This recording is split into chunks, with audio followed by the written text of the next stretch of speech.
What's good, everybody? It's your man Big Dom, host of the True Players Podcast, hitting you with the upfront, blatantly honest, in your face, no punches held opinions on sports, current events, relationships, and many other topics along the way.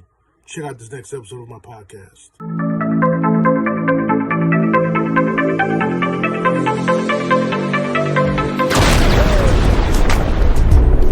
You can never be too G'd up for love.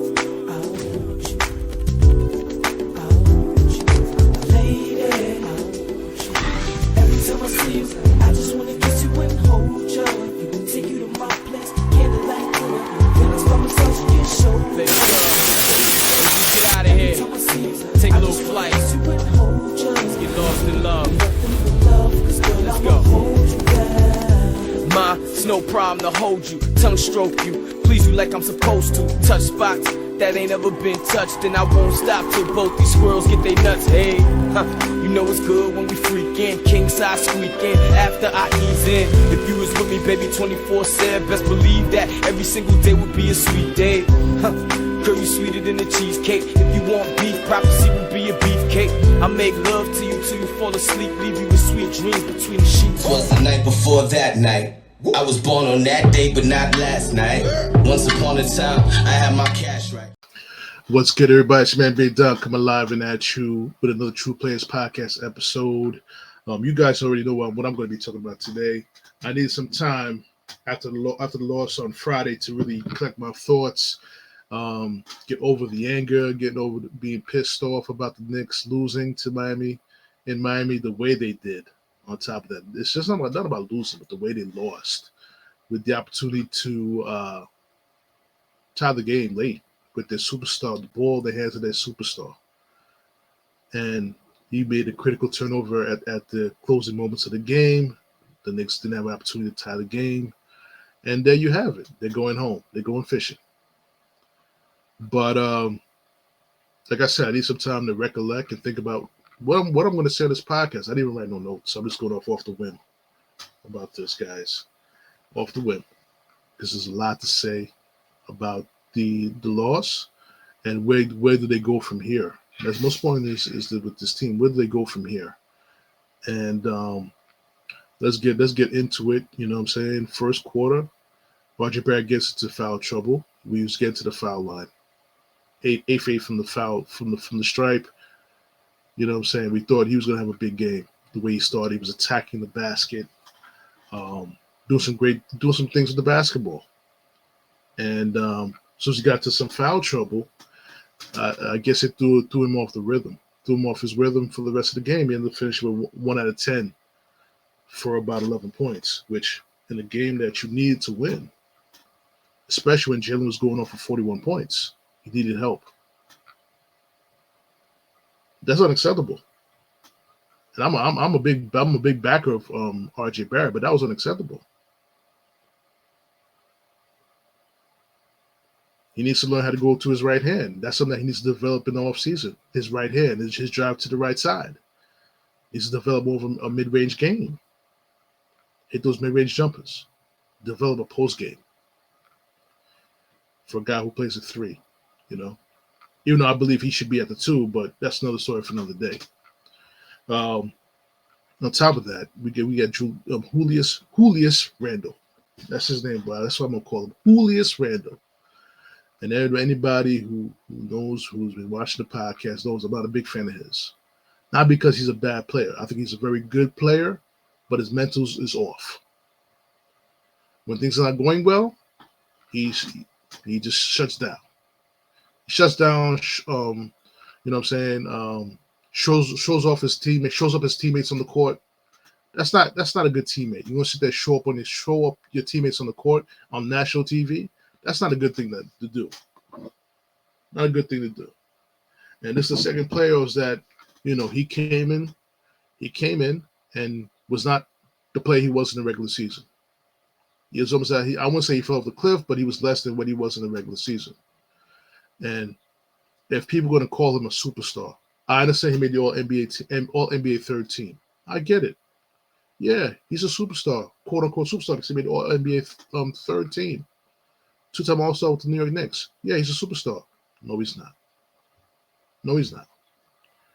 Because you get your stars in this season. And this type is in this part of the season, the playoffs. This is where you get your this is how you get your status in these playoffs.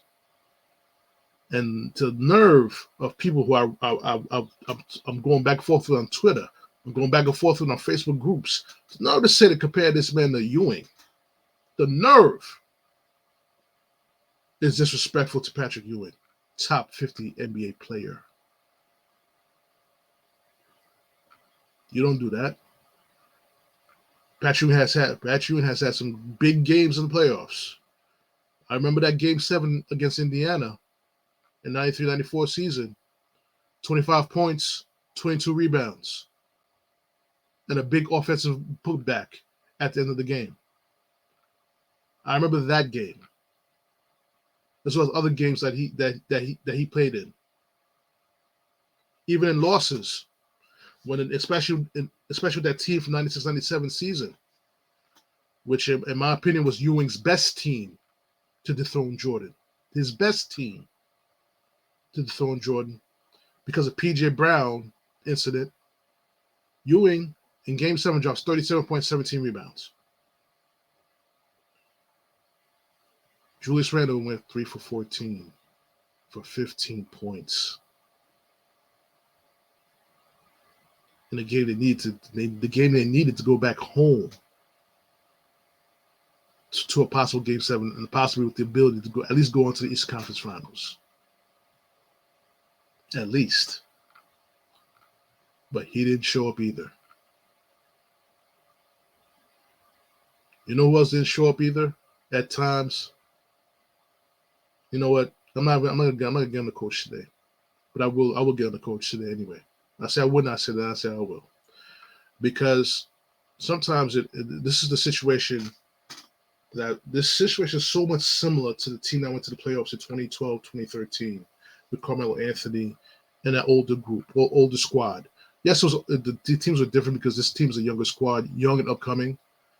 But I saw the same thing with Woodson. Defensive coaches, inabilities to make adjustments, to think outside the box in the attempt of winning a basketball game, to extending the season. But Woodson, in that time, failed. And this time, Thibodeau's failed. Okay? Jalen Brunson, Game 5, would play 48 minutes on 2 bad ankles. Willed that team to a Game 6. Jalen Brunson still had those 2 bad ankles. And he dropped 41 points. But the minute you took him out the game, things went haywire. Mind you, Knicks did have a 31-17 lead, a 14-point lead in the first quarter. They had a 14-point lead in the first quarter. The fact that you couldn't rest your point guard, your star point guard, for any amount of time. You couldn't rest him. But when you did rest him, you brought in Deuce McBride. Nothing against Deuce McBride. He's a hell of a feisty defender. But if I was coaching, you have to go with the veteran. You have to go with the veteran. I understand he hasn't played. He may be a little bit rusty. But the sheer presence of Derrick Rose on that floor could have made some type of difference. I wouldn't say they would have won the game. It would have made some type of difference. And this is where I'm going to get to coaching a little bit, because when you have players come off the bench like Obi Toppin, Josh Hart, which I love. I love Josh Hart, the way he plays, the Mr. Intangibles. But he was exposed in the series. Call as you see it, he was exposed. His shooting was exposed, and that's part of the reason why they're going home too. But and also quickly was not playing the game as well. And also the Knicks, when the Knicks pushed the ball up the court, they got easy shots. Miami couldn't play that 2-3 zone. Didn't Thibodeau think that if you brought Rose in the game, bring his veteran leadership in that series, at any point of the series, and his ability to push the ball up the court, Knicks probably would have got easier shots. I'm just saying. I'm just throwing it out there. Anybody wants to join the podcast, let me know. I'll give you guys a link, and you got to chat up on the podcast as well. That's what I'm saying. You got to throw a curveball because you played Miami 4 times in the regular season. You already played them 5 times already. You played them of a count of 9 times, including the playoffs. 9 times. You could make that adjustment to throw that curveball at them to see how they would adjust to that. No. He sticks with what he knows. Listen, Tom Thibodeau is a good coach. But there's times where you have to think outside the box. And that opportunity was there. In Game 6. It was definitely there in Game 4. And we lucked out on Game 5. You gotta bring Rose off that bench. If anything, just for a spark. Team was struggling. The team struggled offensively the entire series. If it wasn't for Brunson, they probably would the field goal percentage would probably be under 30%. My bad. Probably it's more than that because RJ Barrett did have some good games over to Game 6. He had good games in the series as well. But you got young kids playing on this team. You got to push the ball up the court. Each time they got a rebound, if it wasn't Hart grabbing a rebound, they were walking it up the court after each rebound. That's why I love Josh Hart. He would grab a rebound, he was pushing it up the court and getting a layup. And this man's playing he was happy, but he wanted to be with birth of his twins. That's exciting for a man. You know what I'm saying? That would birth for your children. It's exciting. But he wanted to be there for his team and play. Would have been a coup de grace is if they were able to win game 6 and come back home to New York for game 7 tomorrow. That would have been the sweet, ultimate, perfect scenario for him. But that didn't happen. I'm gonna go back to Julius Randle a little bit. You know what I'm saying? I'm gonna throw respect to his name and pronounce his name properly. I'm gonna throw respect to his name. This guy is a very talented player. You know what I'm saying? I compare him. I don't know if you guys will agree with me or not. I compare him to Derek Coleman. Talented player who could shoot the 3, play in the box, got handles, and could pass the ball. I compare him to Derek Coleman. The only problem is with Julius, just like Derek Coleman, you know what I'm saying? If he doesn't play well, he sulks. He blames everyone else. I don't want to see a Twitter video about him working hard to get back and play the season, because that's not the problem. It's not your physical game, it's your mental game. If your shot's not falling, you have the ability, you have the talent when you want to change the game in different ways. Defensively, grabbing rebounds. I've seen Julius Randle grab over 15 rebounds or at least 10 games in a row this season. This guy could average 8-9 assists a game if he wanted to. If he wanted to, he could average 8-9 assists a game for a 6'9" power forward. That's how talented this man is, but his head is not where it's supposed to be. That's why people like myself are calling to trade him. You're not going to get a better value for him right now. All NBA 13, 23, I believe 24 and a half points per game per season, close to 10 rebounds per game, with 5 assists per game. You got to trade him now. Got to trade him now. And see what you have in but trade him. If you got to trade him, you got to trade him for another power forward. You know what I'm saying? I mean, I don't think at this stage of the game, Obi Toppin, I know he's a lottery pick. I don't think Obi Toppin is ready for that role yet to be the guy that steps in and takes over. Reason being because he was never put in that position to flourish and get that burn.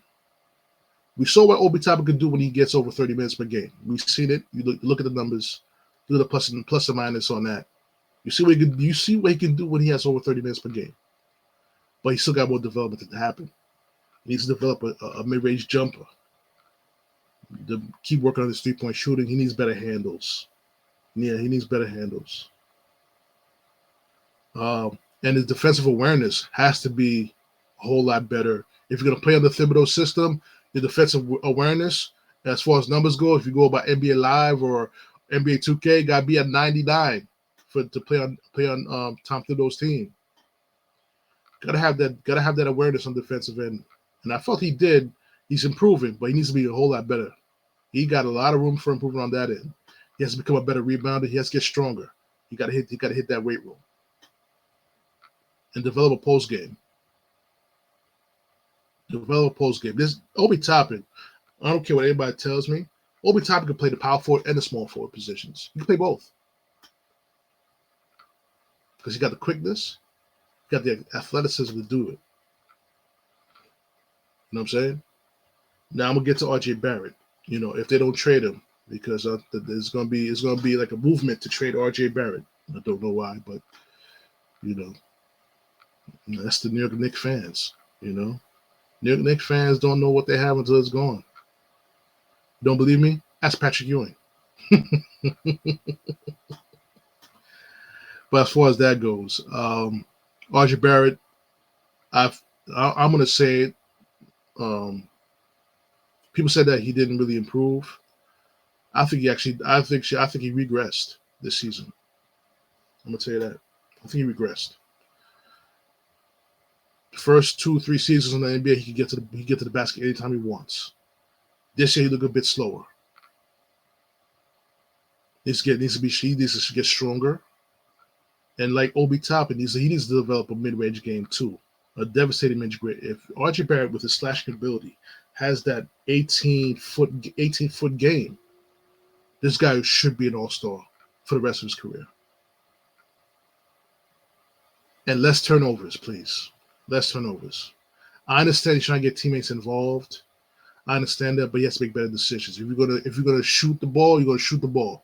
If you're gonna pass the ball, then pass the ball. But you can't be in between. And it's kind of shocking I've seen this year watching RJ Barrett play the amount of times he got stripped going to the basket. I didn't see that in the first 3 seasons when he was playing with the Knicks. I did not see that at all. I see it more this season. So he has to do a better job protecting the ball when he's going to the hole. You know what I'm saying? And he needs some time with Allen Houston. I would definitely push for that. Him and Obi need some time with Allen Houston. Know how to shoot the ball. Work on your mid-range game with Allen Houston. I'm gonna put a challenge out there to the Knicks franchise and make Allen Houston work with those guys during the summer. Listen, if I was Knicks right now, if I'm serious about keeping these 2 guys on my team, they got 2 weeks to rest up, and it's time to go to work for next season. By June 1st, RJ Barrett and Obi Toppin should be working on getting ready to go for next season. Their improvement starts now. If they want to be better players, they want that limelight. They want to be all-stars. As in this case of Obi Toppin, you want to play 35 minutes a game constantly. You better get to work on June 1st. Get to work and improve your game. Go talk with Allen Houston. Work with Allen Houston. And as far as Mitchell Robinson goes, you know, again, Twitter people, you gotta stay away from Twitter because you know if Twitter will get you in trouble, and curse some people out on Twitter because they're not idiots on Twitter. But anyway, people, for you to say that Bam Adebayo was cooking, Mitchell Robinson don't know basketball, don't know you know how many times Mitchell Robinson had to go help somebody who got past him. Whether it was Julius Randle, they got past Julius Randle, whether they got past RJ Barrett, whether they got past even Quentin Grimes. I like Grimes. I like Grimes too. Hell of a defender. I thought he was a better defender on Jimmy Butler than Hart was. For some reason, I just felt it's something about Quentin Grimes on Jimmy Butler. I saw Jimmy Butler had some problems with Quentin Grimes guarding him. It's just too bad Quentin Grimes had a slow start to the series. He was coming off the bench first because he injured his shoulder against Cleveland. Again, Quentin Grimes needs to work on his handles too. Become more of a playmaker, become more of an all-around player. And can you stand pat with this team and go out again next season? If I was general manager, I wouldn't. I'll kick the doors down and see who I can get. Only way I'm trading RJ Barrett if I get Shai Gilgeous-Alexander. That's the only way I'm trading RJ Barrett. I'm not trading RJ Barrett for no damn Lillard. No, we're not doing that. As great as Damian Lillard is, I'm not doing that because of age. How much time can Damian Lillard give you?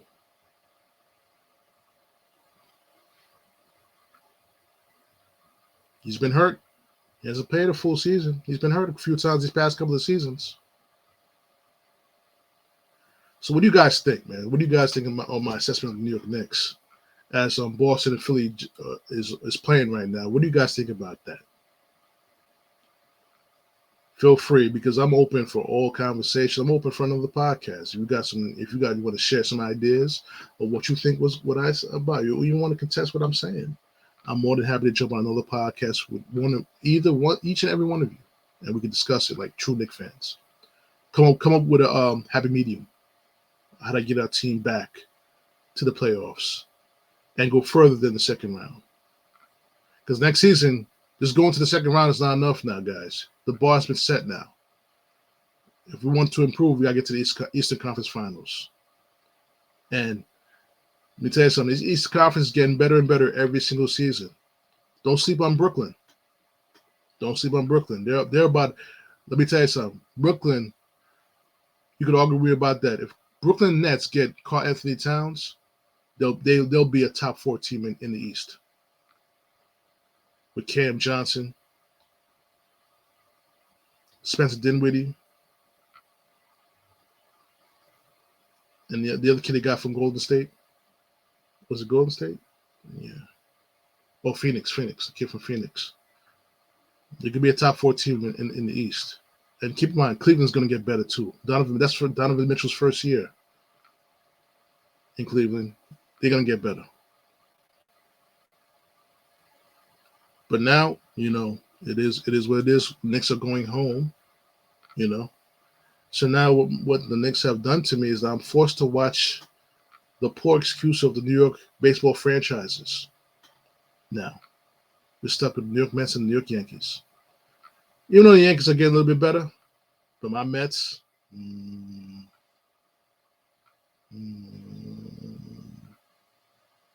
look, I'm not ready to do a podcast of them as of yet. I'm not. I'm really not. Because you're going to see me curse. You're going to see me go on a rant about firing Billy Epler. You're going to see me go on a full rant and rage on this. Because I'm sick and tired of seeing ex-Mets on other teams doing well that we let go because we didn't like how they played on our team. J.D. Davis, Conforto, Wilmer.